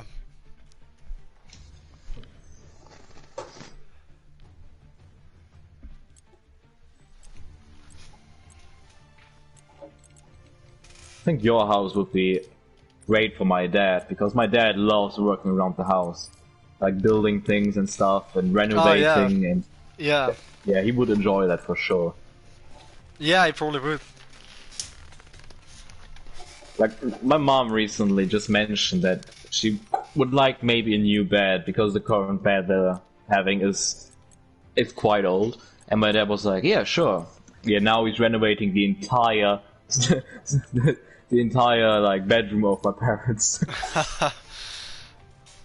Well, that's a good skill to have. Yeah, and I haven't got. I'm terrible at anything he does, basically. Yeah, same to be honest. Like, it's kind of similar with my grandfather. He used to always enjoy working on houses and just working on all sorts of stuff and making all of those things. And I'm also terrible at that. I just don't have that skill and handiness. Yeah, me neither. Like, my favorite story was I wanted to like put a nail into the wall so I could hang up a picture, and I used the wrong hammer. And it was like a massive hammer, and I knocked the nail so hard into the wall that all the other pictures on the wall fell down and broke. Oh no. So, yeah. That's that. Yeah, I'm sorry for that, but it's always like in like a cartoon. Yeah, exactly like that. I was like, oh, are you serious? And then my dad comes up and is like, what the fuck are you using? That's a normal hammer.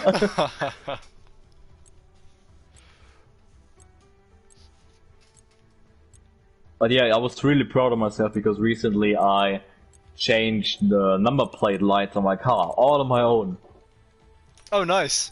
Yeah, I was really proud about that. So am I. Thanks.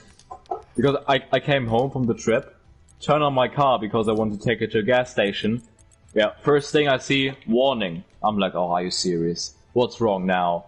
It literally just stood in the garage. I didn't do anything. Come on. Luckily, with just the number plate lights that needed to be changed. Oh, okay, yeah.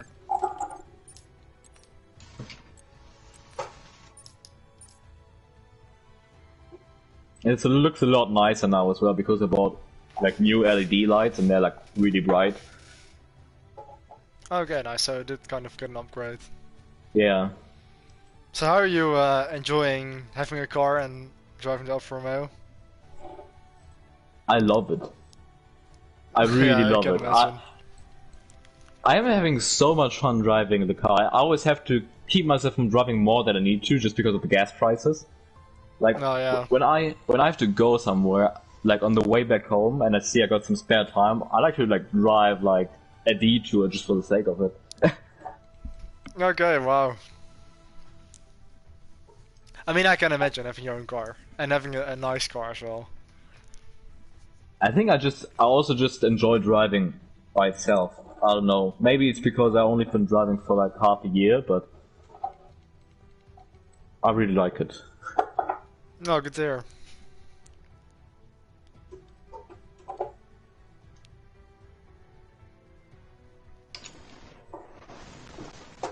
I'm still on 19 laps. Yeah, I thought sometimes like when I also practice for Astro, I just do like an extra practice session so I can't restart. Because it is very tempting, but I guess sometimes when I actually try to get a rhythm, it's better to just keep on going. But I have the same thing when I do time trial. At some point you kind of get perfectionistic, you just want to nail a lap and you keep over pushing it or something or making mistakes. Yeah, I don't know what I'm doing wrong because suddenly I find like new ways to lose time. Suddenly every single time I exit turn 2, I'm 3/10 down. I don't know what I'm doing differently. And it's like 3/10, that's so much. Yeah. Maybe you somehow nailed it on your PvP. Yeah, I don't know.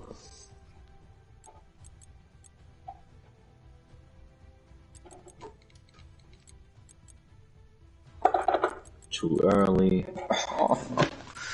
Okay, I'm trying to get one lap in and then maybe we can do some open lobbies. Oh yeah, sure. If you're up for that. Yeah, I am. Nice.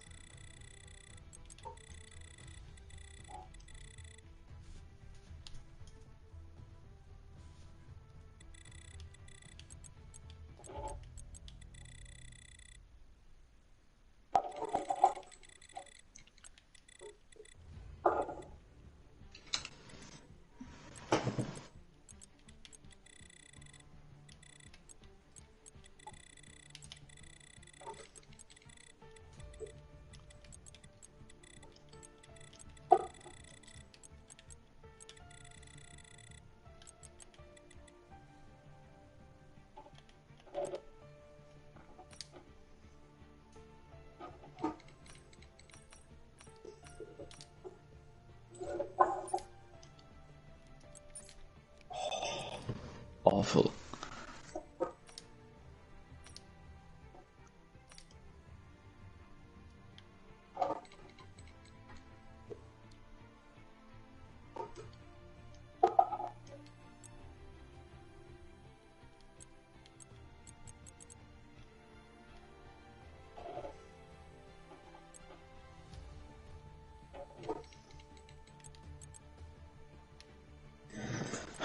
It's so unsatisfying. I feel slow. I just want to get a lap together too. Oh no. It's Just actually satisfied. get to the satisfaction, yeah. Yeah. Because I know if I'm gonna leave this this time trial session now, I'm not gonna be satisfied. Yeah. Know what you mean.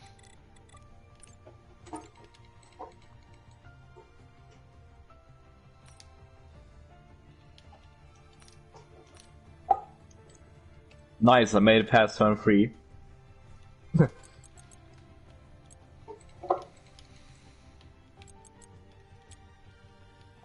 And I mess up in turn 4, of course I do. Aww.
Oh.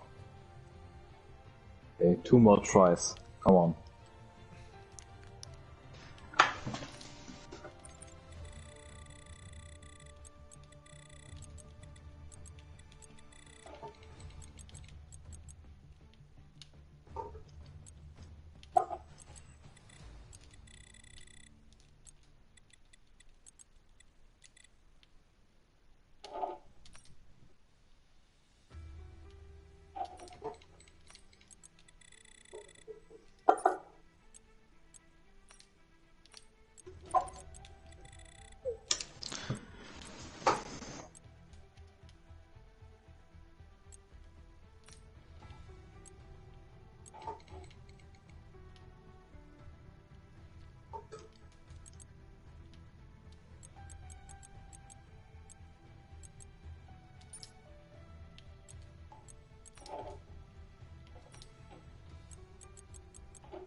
Why is that too early? Oh, I made it to the second sector. Fuck me, man. Shit. Okay. I quit. Well, I don't mind if you want to take longer. I give up. I've got time. How far am I down from Jesus. I'm 1.4 seconds of low win. That hurts. Oh yeah. He was very confident in his statement. Wasn't he? Yeah. Almost too confident, to be honest. That was borderline not borderline cocky. That is quite cocky. Yeah. But I think he must have jinxed himself now. Must have, yeah.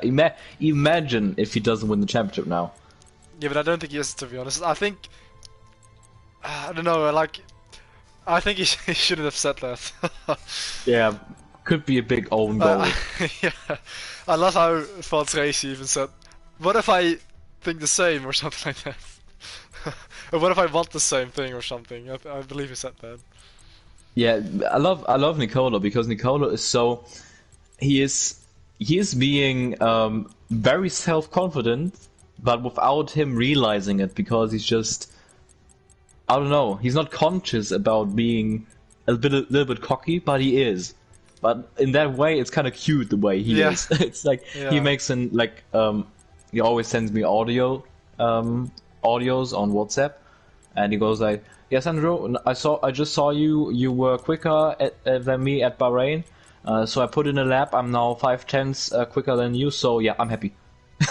I'm like, okay, reflex. Thanks for letting me know.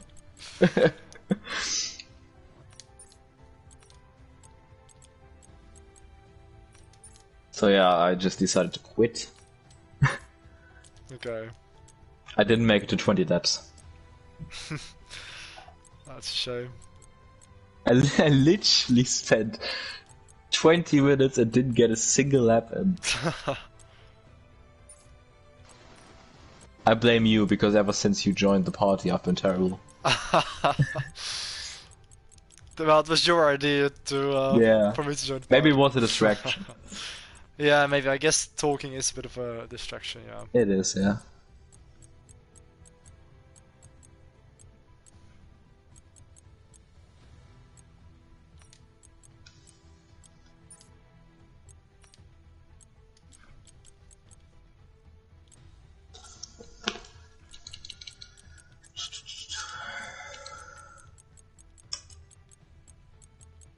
It's funny how I use those supercar tokens, but I still have most of them left because I only bought the 2 Ferraris. Oh yeah. It's like I'm not going to betray my team here. Yeah.